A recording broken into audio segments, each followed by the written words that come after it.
Hi, this is Rabbi Glasman from Kilda Shule. God bless democracy. We all believe in democracy, we all want democracy, and we all see how radical theocracies around the world can ultimately go south and be the greatest disservice to their people. But does democracy mean that we have to follow the majority rule in all cases? Is the majority by definition always right?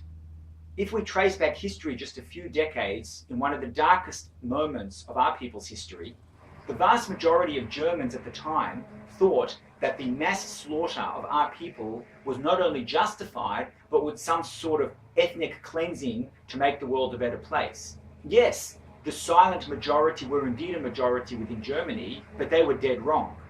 Similarly today, and of course not to make any comparisons, but in our Western democracy, where we do base our decisions on morals and values, not like Germany back in the 1930s and 40s, the question then becomes, do we always have to follow the majority? I would argue that the answer is still no.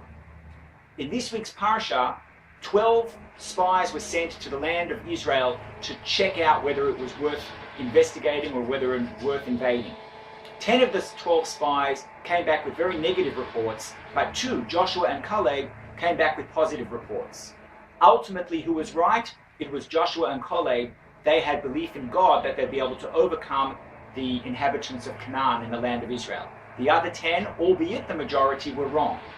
We should learn from Joshua and Caleb to fortify our own beliefs and not necessarily listen to every single whim that society tells us just because they're majority. We have to follow our hearts and our Jewish values and determine what is right for ourselves.